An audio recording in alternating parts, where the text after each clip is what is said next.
Hello everyone, welcome to Students Point. This is 26th of May and today we are going to see 10 selected questions. Each question is very important from your examination point of view, so be attentive and be focused till the end. But first you have to answer this question in the comment section. The question is World Turtle Day is celebrated on. These are the options. Read the options carefully and then answer this question in the comment section. Let's move ahead. And to get PDF of all these videos, you have to follow me on Telegram by writing Students Point 2020 without any space. Just write Students Point 2020 in small letters. Thereon you will receive all the PDFs. And today I have uploaded one video about the recent ongoing on the borders among India and China, that on LAC, that is line of actual control, and the recent decision by Chinese government to repatriate its citizens from India, and what are consequences of it, and why India should be alerted about it, and what India is doing about the whole situation. So everyone must watch that video. You are going to know a lot many things in that video, and that video is going to be important for the aspirants of IAS and PCS examinations, particularly for your mains. So watch that video. Let's move ahead now. The first question, what are L7 category vehicles? See, L7 category vehicles are four-wheeler vehicles with mass more than 400 kg. So here B is the right answer for it. And recently Ministry of Road Transport and Highways notified emission norms for L7 category for BS6, that is Bharat Stage 6 norms. And there are certain other categories of vehicles as well. Let's see. Category M vehicles. These are those category of vehicles which can carry passengers. Now there are category N vehicles. These are those vehicles which carry goods and not passengers. Now there is category T vehicles, which include vehicles of agricultural and forestry tractors and their trailers. So I hope you will remember these different categories of vehicles. And tomorrow I will upload the test that will be based on the questions and current affairs questions for 18th till 24th of May. So everyone be prepared for it. The test will be organized on Wednesday this time. So be prepared for it. You have 1 day time to revise the last week current affairs, that is from 18th of May till 24th of May. Let's move ahead. The next question now. Rajiv Gandhi Kisan Nyay Yojana has been launched by. So this Rajiv Gandhi Kisan Nyay Yojana has been launched by the state of Chhattisgarh. So here B is the right answer. See, in worst case scenario in examinations, if you are required to mark certain guess questions, then here you can apply guesswork. See how. The question is about Rajiv Gandhi Kisan Nyay Yojana. So any government tries to keep names of schemes launched by it on its famous leaders. So Rajiv Gandhi was leader of Congress party. So you must apply here the common sense that any government which has been formed by Congress party in any state must have been launched this scheme. So here in the options we have Jharkhand, Chhattisgarh, MP and Uttar Pradesh. So in UP and in MP, if you have been following the news, you must know that in MP and in UP the party has, or the government has been formed by Bharatiya Janata Party. So you may apply the common sense here that Bharatiya Janata Party is not going to name its scheme on Rajiv Gandhi. So it must be any state where there is government of Congress party. So the answer must be between these two. So here you can eliminate these two options and you have to mark options in these two. So here the chances of getting correct answer is about 50%. So this is how you can apply common sense and sometimes can deduct some wrong options and apply your common sense and mark correct answers, even if you don't know the correct answer in examinations. However, the trick might not work every time, but most of the time tricks work. And similarly, vice versa, this applies on the Congress party as well. The same trick can be applied on other schemes named with, let's say, Syama Prasad Mukherjee scheme, or let's say Deen Dayal Upadhyay schemes. So these schemes must, or you must apply common sense that these schemes would be launched only by government formed by Bharatiya Janata Party. So you have to mark the states where there is government of Bharatiya Janata Party and not the Congress party. Congress party would never popularize these leaders Syama Prasad Mukherjee or Deen Dayal Upadhyay. But let me clarify that I am not supporting or defaming any party. I am just telling you a trick with which you can solve some questions in your examinations. Let's move ahead. And farmers under this scheme would get up to rupees 13,000 an acre per year under this Yojana. The next question now. Indian Institute of Food Processing Technology is headquartered in. So this is headquartered in Tanjore, which is in Tamil Nadu, which is a South Indian state. So here D is the right answer. And it works under administrative control of Ministry of Food Processing Industries. And this IIFPT is a premier National Institute for Promoting Research and Education in Food Processing.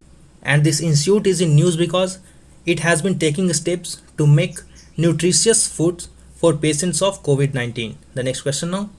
Consider the following statements about placebo. See, placebo is something that looks like treatment, but in reality it is not. This statement about placebo is correct. It looks like treatment, but in reality it is not a treatment, it is just a trial. And it can be a sugar solution or saline, which is given to patients during a vaccine trial. This statement is correct. So placebo is nothing but a solution. It may be a sugar or saline, and it is used during vaccine trial. It is injected in the patients to look the results of it. So here both of these statements are correct. So C is the right answer. And WHO has recently started human challenge trial to develop new vaccine, and it involves infecting volunteers intentionally with COVID-19 virus to speed up the process of vaccine development. See, there are different stages and different phases of development of vaccines. So in phase 1, a small groups of people receive the vaccine, while in phase 2, vaccine is given to those who have similar characteristics with those for whom the new vaccine is going to be developed, while in phase 3, vaccine or placebo is given to several thousand tests and to test its safety and efficacy. So the present vaccine which was in news recently, mRNA 1273, which was developed by Moderna company of United States of America, is now in phase 2, and it has been showing better results in phase 2. So soon it will enter into phase 3, and it is expected that by the end of this year this vaccine will be available in the market, which will provide a huge relief for the entire world. The next question now. A book titled as The Great Depression was published by. So this book titled as The Great Depression was published by Leonel Robbins. I repeat the name. Leonel Robbins published this book, Great Depression. So here B is the right answer. And it was published in the year of 1934. The Great Depression started from 1929 from United States of America, and soon it engulfed entire world. And what do we mean by depression? We have discussed recession and depression many times, but here in brief you can understand that severe recession is called depression, or enhanced recession for let's say more than a year, then it is called as depression. Now what is recession? When there is decrease in economic activities and decrease in demands of goods and services, then it is called as recession. And recession is generally for quarter or two, but not for a year, while depression is for more than a year. The next question now. Which edition of the status paper on government debt has been released by Government of India recently? So it was the 9th edition of the status paper on government debt, which was released by Government of India, and this was the previous day question. The next question now. Consider the following statements about World Steel Report. See, it is the report which is released by World Steel Association. This statement is correct. This report has been released by World Steel Association, and the report says that crude steel output of India declined by 65%. This statement is correct as well. You must remember that India was the country which left behind Japan to become the second highest crude steel producing country after China. But now because of lockdown, the crude steel output has been declined in India by 65%, while China has reported only 1.7% fall in steel production. This statement is also correct, and this is the first time that China has seen decline in the total output. So here all of the statements are correct, so D is the right answer. And in April 29, according to the report, India produced 9.02 million tons, while in April 2020, the steel output in India was only 3.13 million tons. Global steel output declined by 13% as well. For instance, in April 2019, it was 157.67 million tons, while in April 2020, the total output was 13709 million tons, which is a decrease here. And under the National Steel Policy, you must note here that India targets to increase its steel production to 300 million tons by the year of 2030. Remember the target, 300 million tons by the year of 2030, and it will make India self-reliant as far as the steel production and quality steel production is concerned. The next question now. Consider the following statements about Eid ul-Fitr.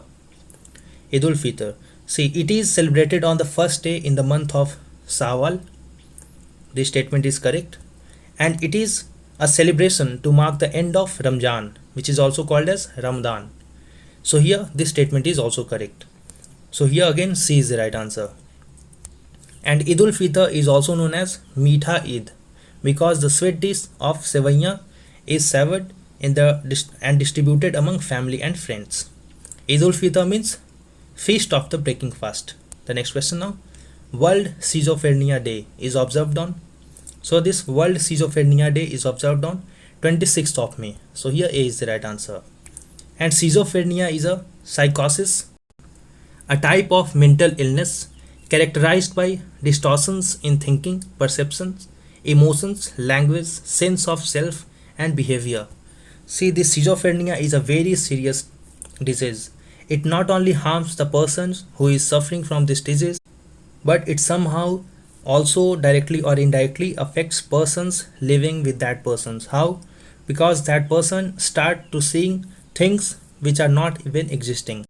That patient of schizophrenia start getting suspicious about the people who are living around him, and even to an extent that that person or that patient start thinking that person around him may harm him. So it is very much dangerous situation.